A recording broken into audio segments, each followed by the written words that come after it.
श्री सद्गुरुदेव भगवान की जय। श्री सीताराम सरकार की जय। श्री गौरी शंकर महादेव की जय। श्री राधा रमण लाल की जय। सभी दर्शकों और भक्तों को कोटि कोटि प्रणाम।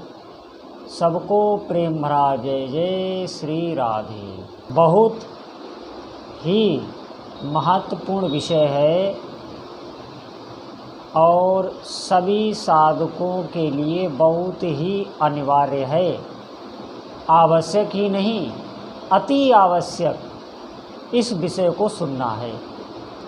हमें पता होना चाहिए कि हमारे इसी शरीर में शक्तियों का, पूरी ब्रह्मांड की शक्तियों का भंडारण कहाँ पर छिपा है। ध्यान रखना है, हमारे इसी शरीर में ऐसी एक जगह है, ऐसी वस्तु है जहाँ पर इस पूरे ब्रह्मांड की शक्तियाँ छिपी हैं। आप विश्वास करना, बहुत लोगों ने कमेंट में कहा विज्ञान को लेकर, अब हमें पूरी जानकारी नहीं है क्या उन्होंने पूछा, हमें जैसा बताया गया मैं आपको बता रहा हूँ कि कुछ ऐसा बताएं जो विज्ञान से हटके हो।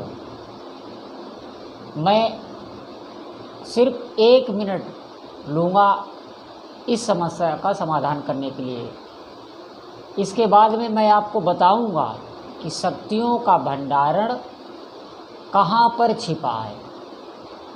उससे पहले मैं आपको बता दूं कि एक लोगों ने जो प्रश्न किया, देखिए विज्ञान एक बहुत ही तुच्छ चीज़ मैं उसको समझता हूँ। आप विश्वास करें इस बात को, विज्ञान का अध्यात्म का तालमेल कोई नहीं है।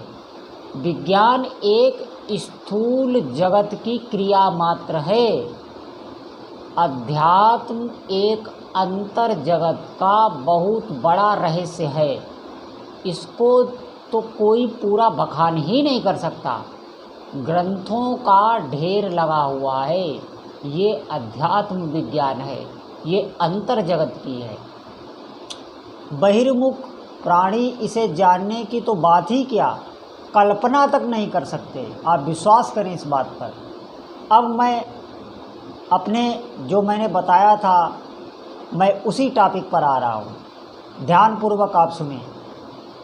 देखिए हमारा जो ये शरीर है, इसमें भगवान ने एक बहुत बड़ी निधि, एक ऐसे कहीं एक उपहार हम लोगों को दिया है, जिसे हम कहते हैं अंतःकरण।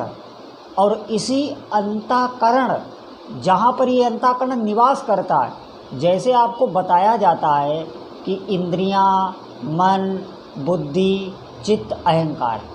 अब ये इंद्रियाँ, मन, बुद्धि, ये सब रहते कहाँ हैं? ये सब चित्त में रहते हैं। आप समझना, शास्त्रों में कहीं कहीं पर चित्त को मन भी बताया गया है, लेकिन ये जो चित्त है, इस चित्त पर जैसे हम सब धरती पर रहते हैं, ऐसे ही इन सब का आधार चित्त है। अब आप समझना, उसे चित्ता आकाश भी कहते हैं। जैसे आप ये बाहर देख रहे हैं, ये आकाश बाहर देख रहे हैं, इसका कोई अंतर नहीं। ऐसे ही आपके अंदर चित्ता आकाश है, जिसे चित्त कहते हैं। पूरे ब्रह्मांड की शक्तियाँ यूँ कहें, उसके अधिष्ठात्र देवता भगवान वासुदेव हैं, भगवान नारायण है। उस चित्त के अधिष्ठात्र देवता भगवान नारायण हैं। अहंकार के देवता भगवान शिव हैं और इस बुद्धि के देवता ब्रह्मा जी हैं। अब आप ध्यानपूर्वक सुनें। जो चित्त है वो एक वीडियोग्राफी की तरह कार्य करता है। जैसे आप दिन में जो भी देखते हैं इन इंद्रियों से, वो सब चित्त में अंकित रहता है। आप विश्वास करें इस बात पर। आप अपने इसी जीवन में प्रैक्टिकल करके देख लेना, मैं जो आपको बता रहा हूँ बात। आप जो जो दृश्य देखते हैं उनको चित्र अंकित करता रहता है, जो चित्त है। और जब भी आप ध्यान में या भजन में या स्वप्न में जाते हैं तो वो बार बार उन चीज़ों को आपको दिखाता है। आप कभी अगर आप थोड़े से भी अंतर्मुख होंगे, साधक होंगे, तो मेरी ये बात को समझ पा रहे होंगे। ऐसा होता है। और ये नहीं कि ये मैं बता रहा हूँ, ये मैं संतों की जूठन आपको बता रहा हूँ, गुरुओं की कृपा से बता रहा हूँ कि चित्त बार बार उस चीज़ को दिखाएगा और फिर आप बेचैन होंगे।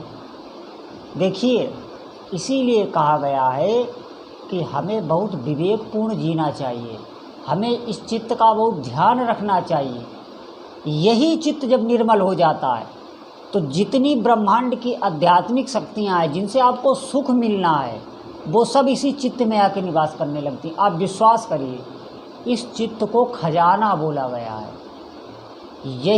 इसी को निर्मल करने की बात कही जाती, चित्त शुद्धि की। देखिए, कभी कभी आप ऐसे ही व्यवहार में देखना, कुछ लोग कहते हैं अरे मेरा चित्त सही नहीं है, कुछ लोग ऐसा भी बोल देते हैं कि मेरा जी सही नहीं है, मेरा जी ठीक नहीं, मुझे कुछ अच्छा नहीं लग रहा। यही चित्त होता है।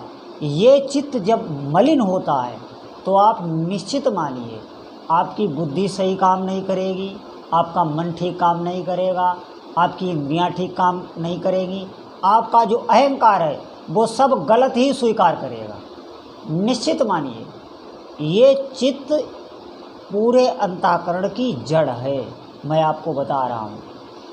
और ये चित्त साधना से धीरे धीरे निर्मल होता है। जो भी हम इंद्रियों से ग्रहण करते हैं मन के द्वारा, वो इस चित्त में ही फेंकता रहता है, इस चित्त में ही फेंकता है वो।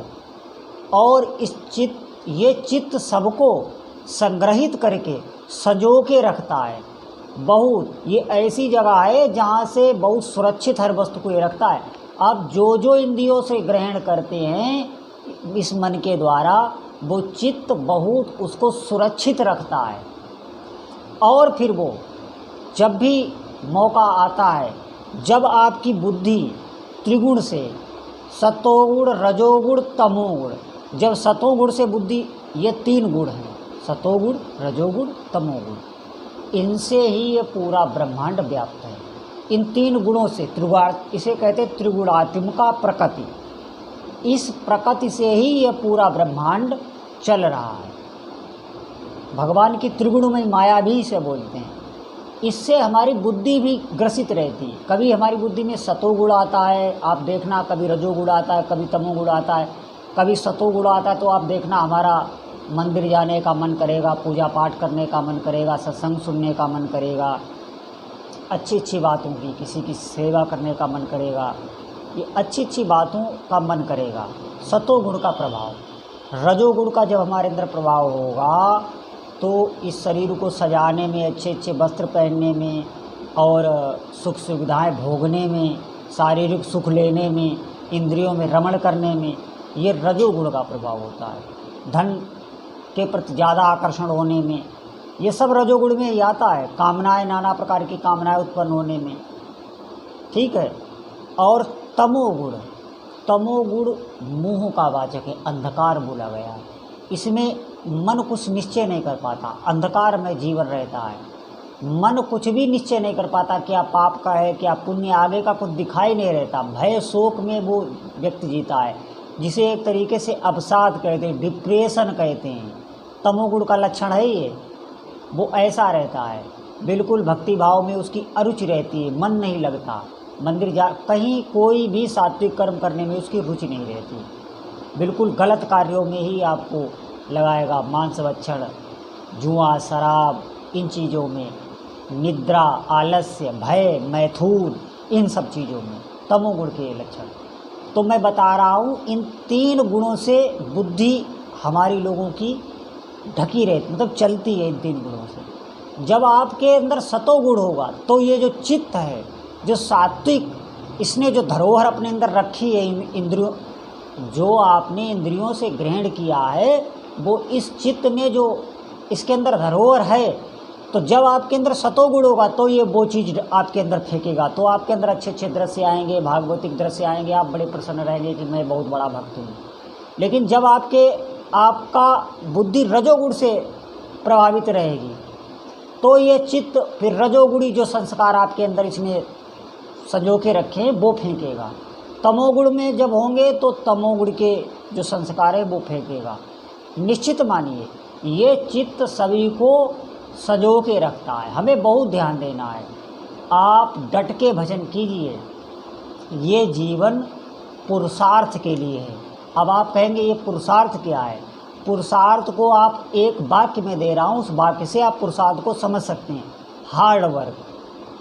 अब हम पुरुषार्थ को इस संसार में लगाने को पुरुषार्थ समझते हैं। धन, पैसा, सांसारिक पद प्रतिष्ठा, इसमें पुरुषार्थ को समझते हैं कि ये पुरुषार्थ है। नहीं, अरे आप ऐसे समझिए, ये पशु भी कर रहे हैं। आप पक्षियों को भी देखना, वो भी घोंसला बना रहे हैं, बाल बच्चों को पाल रहे हैं। देखिए आप कभी चिंतन करके या अपनी इन्हीं आंखों से देख सकते हैं, ये सब पशु भी सब कुछ वही कर रहे हैं। ये पुरुषार्थ नहीं है, पुरुषार्थ है इस चित्त का समाधान करना। इस चित्त को हम ऐसा बना लें कि इस चित्त के अधिष्ठात्र प्रभु हमारे अंदर झलकने लगे, हमारा जीवन सार्थक हो जाए, उनके हमें दर्शन हो जाए, उनका हमें साक्षात्कार हो जाए, उनकी हमें प्रीति प्राप्त हो जाए। ये पुरुषार्थ है। पुरुषार्थ चित्त को शुद्ध करने में किया जाता है। आप मेहनत कीजिए, जैसे हम संसार में मेहनत करते ऐसे ही आप नाम जप में मेहनत कीजिए।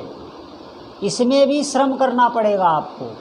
फिर जब रुचि हो जाएगी, जैसे हमारी किसी विषय में जब रुचि होती है तो हमें मेहनत कहाँ करनी पड़ती है। हम तो समय ही नहीं चलता, विषय भोग रहे, समय ही नहीं चलता, कितनी जल्दी चला गया जब हम विषय भोग रहे होते। लेकिन भजन करने में हमें एक एक क्षण भारू पड़ता है। तो यही पुरुषार्थ है कि आप इतना अभ्यास करें, आप विश्वास करें। ये भजन ऐसी वस्तु नहीं है कि आपको आनंद ना आए, आपको दिव्य आनंद की अनुभूतियाँ होने लगेंगी। आपकी पहले रुचि बढ़ेगी, जब आपकी रुचि बढ़ेगी आपका भजन में मन लगने लगेगा, यही चित्त आपका शुद्ध होने लगेगा। फिर आपको कभी ऐसा नहीं होगा कि आप डिप्रेशन में, अवसाद में, भय में हैं, या किसी ने कोई आप पर कोई बात कह दी, आप उससे चिढ़ गए, क्रोध में आ गए, या नाना प्रकार की कामनाओं से आप जल रहे हैं। वो लोग कामनाओं से भी जलते हैं, कुछ कर नहीं पा रहे हैं लेकिन दिमाग में चल रहा है तो वो कामना उनको जला रही है, बैठे बैठे जल रहे हैं। ये सब जो भी माया का, इसे अंधकार सबको बोलते हैं, सबको मिला के अंधकार बोलते हैं। ज्यों ही ज्ञान रूपी, विवेक रूपी सूर्य उदय होगा, ये सब भाग जाएगा। निश्चित आप विश्वास करें इस बात। ये जितने भी अवगुण हैं, जितनी भी मलिनता, ये अंधकार में ही रहती है। और अंधकार क्यों है हमारे चित्त में? क्योंकि अभी ज्ञान का प्रकाश नहीं हुआ है। उसका मूल यह नाम ही है। सबकी जड़ी बूटी मैं आपको बता रहा हूँ, आप इसे रगड़ना प्रारंभ कर दें, जपना आरंभ कर दें। देखिए आप कभी देखना, अंधकार में ही जितने हिंसक जीव होते हैं, घर में भी आप देखना जितने भी मच्छर आदि, छिपकली, जितने भी चूहा से लगाकर जितने भी, वो अंधकार में ही रहना पसंद करते हैं। आप भरपूर रोशनी कर दीजिए तो वहाँ से भागते हैं। ठीक आप विश्वास करिए, इसी तरह ये अवगुण जितने हमारे अंदर दोष हैं, ये सब अंधकार में बले हो रहे हैं, पहलवान हो रहे हैं, खूब खा खा के डंडे पेल रहे हैं। लेकिन जो आप भजन करेंगे, आपके अंदर प्रकाश होगा, ये सब भागने लग जाएंगे। आपको कुछ प्रयास ही नहीं करना पड़ेगा, आपको सोचना ही नहीं अवगुणों के बारे में। आप भजन को पकड़िए, अवगुणों के बारे में आपको नहीं सोचना, उनको बने रहने दीजिए। ज्यों ही प्रकाश होगा वो निकल के भागेंगे। आप विश्वास करिए इस बात पर, मेरी बात पर ध्यान दीजिए। और अगर आपको ये सत्संग, ऐसा सत्संग अगर आपको रुचिकर लगता है तो आप कमेंट ज़रूर करना, मैं इसी प्रकार का सत्संग लाऊंगा। देखिए ये सत्य सत्संग है, ये सत्संग सत्य है। निश्चित मानिए आप इसको विश्वास कर पाएँ, आप साधक होंगे तो मेरी बात को समझ रहे होंगे, आप इस पर विश्वास कर पाएँ। ये असली सत्संग इसे कहते हैं जो मैंने आज आपको बताया। तो अगर आपको ऐसा सत्संग अच्छा लगता है तो इसको करने में ही मुझको हार्दिक प्रसन्नता होती है। मैं सच आपको बता दूँ, ये सत्संग करने में ही मेरा मन संतुष्ट होता है। तो मेरी आपसे प्रार्थना है, और आप कि भगवान सभी मनोकामनाएं पूर्ण करें और अपने चरणों में प्रीति प्रदान करें, आपका मन उनके नाम में लगे और दिन ब दिन आपकी भक्ति बढ़े। मेरे भगवान से यही प्रार्थना है सभी भक्तों को। बोलो जय जय श्री सीताराम।